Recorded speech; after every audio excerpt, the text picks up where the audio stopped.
Hi friend, मैं Mukesh sir.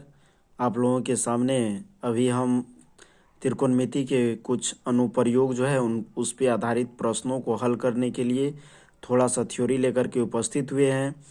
तो इसमें जो प्रश्न आते हैं उसको हल करने के लिए हमेशा हम लोगों को उन्नयन कोण और अवनमन कोण में कन्फ्यूज़न होते रहता है। तो इसके लिए हमको इस पे आधारित प्रश्नों को हल करने के लिए उन्नयन कोण और अवनमन कोण को समझना ज़रूरी होता है। तो आप लोग चलिए, मेरा चैनल है मुकेश SK स्टडी पॉइंट, उसको प्लीज़ लाइक और सब्सक्राइब ज़रूर कीजिए। आप लोगों से मेरा रिक्वेस्ट है कि मेरे चैनल को मुकेश SK स्टडी पॉइंट को यूट्यूब पर जा कर के आप लोग लाइक और सब्सक्राइब कीजिए। और आप लोगों को कहीं पर किसी भी तरह के प्रश्नों में अगर दिक्कत होती है तो आप हमको कमेंट कीजिए।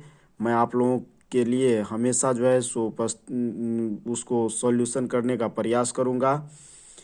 तो चलिए हम देख लेते हैं कि इस पे आधारित उन्नयन कोण और अवनमन कोण में हम लोगों को कैसे समझना है। तो देखिए, ये जो हो गया, देखिए यहाँ जो है क्षैतिज हम देख लेते हैं। हॉरिजॉन्टल पृथ्वी पर हम क्या करते हैं, तो कोई व्यक्ति मान के चलिए खड़ा है। अब उसके आँख से यहाँ क्षैतिज स्तर के समानांतर एक डॉट डॉट लाइन लिए। अब यहाँ से हम क्या किए, तो कोई वस्तु है, मान लीजिए कि यहाँ कोई वस्तु है, उस वस्तु को हम क्या कर रहे हैं, तो देख रहे हैं। तो इस वस्तु को देखेंगे तो यहाँ से दृष्टि रेखा बनेगी हम मेरा।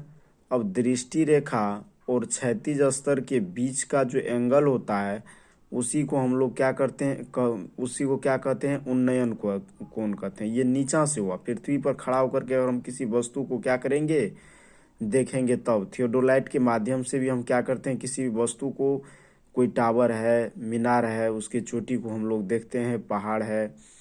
तो इस तरह के जो है सो प्रश्नों को हल करने के लिए हम लोग क्या करते हैं, तो थियोडोलाइट के माध्यम से भी क्या करते हैं, हम उसके चोटी को देखते हैं। तो यहाँ जमीन पर खड़ा रह करके, यानी जमीन पर से अगर हम ऊपर की तरफ किसी भी वस्तु को देखते हैं तो मेरा क्षैतिज स्तर और दृष्टि रेखा, क्षैतिज स्तर ध्यान दीजिएगा, क्षैतिज स्तर और दृष्टि रेखा के बीच जो एंगल बनता है उसको हम लोग कौन सा एंगल बोलते हैं, तो उन्नयन कोण बोलते हैं, यानी एंगल ऑफ एलिवेशन। देखिए, एंगल ऑफ क्या बोलते हैं, एलिवेशन बोलते हैं, उन्नयन कोण।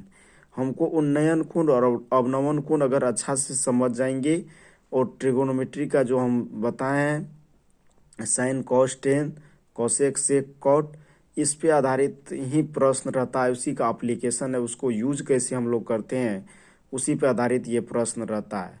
इस हाइट एंड डिस्टेंस का, इसमें यानी ऊंचाई दूरी का ये क्वेश्चन होता है। ये कभी दे देगा दूरी निकालने के लिए, तो कभी क्या होगा, ऊंचाई निकालने के लिए। तो इसी से रिलेटेड रहता है। जैसे देखिए यहाँ पे उन्नयन कोण, मान के चलिए कि ये कोई मीनार है, टावर है, इसकी चोटी को हम देख रहे हैं।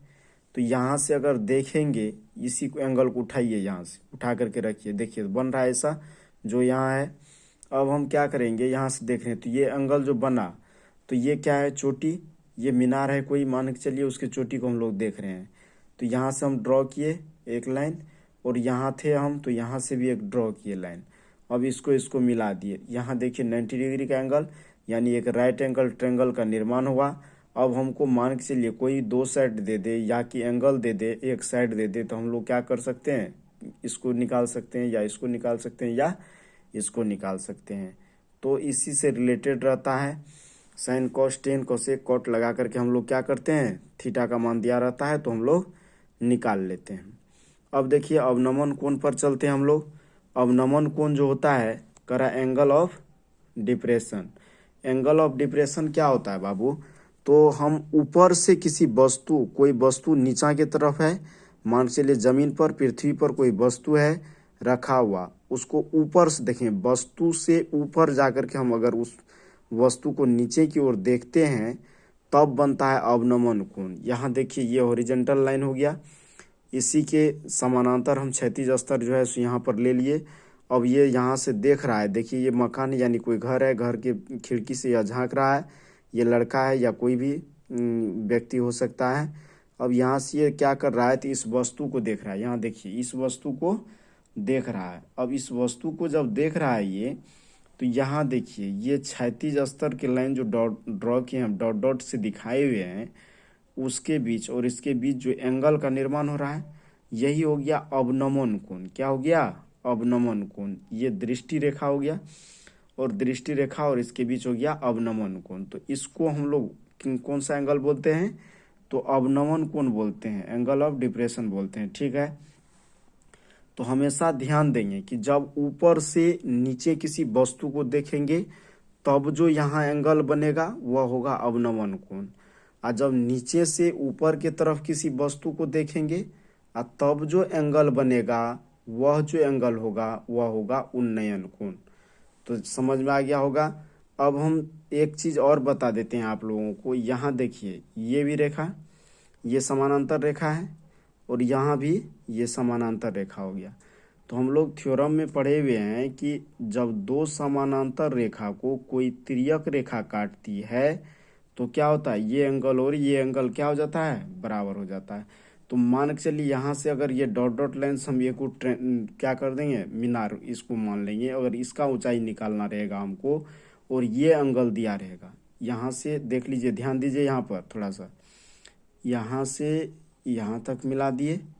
अब हमको अगर इसका हाइट निकालना है, जहाँ पर ये खड़ा है इसका हाइट निकालना है, तो हम क्या करेंगे? इसको मिला दिए, और ये एंगल दिया हुआ अवनमन कोण दिया हुआ है, तो यहाँ से जो अवनमन कोण दिया रहेगा तो इसको मिला लेंगे, और वही अवनमन कोण यहाँ पर उन्नयन कोण के रूप में काम कर जाएगा। अगर ये 45 डिग्री है तो ये भी क्या हो जाएगा? 45 डिग्री। ये 30 है तो ये भी क्या हो जाएगा? 30। क्योंकि हम लोग थ्योरम से जान रहे हैं कि दो समानांतर रेखाओं को जब एक तिर्यक रेखा काटती है तो ये एंगल क्या हो जाता है? बराबर हो जाता है। ठीक है, तो ओके, आप लोग देख लीजिएगा यहाँ पे। और प्लीज़ मेरा रिक्वेस्ट है कि आप लोग जा कर के मुकेश SK स्टडी पॉइंट को लाइक और सब्सक्राइब जरूर कीजिएगा। और हम आगे आप लोगों को जो है LED बोर्ड पर भी डिटेल्स में जब क्वेश्चन लेकर के आएंगे तो आप लोगों को वहाँ भी एक बार हम रिवीजन करवा देंगे। तो कृपया आप लोग तब तक यहाँ पर इसको देख लीजिएगा। ओके, तो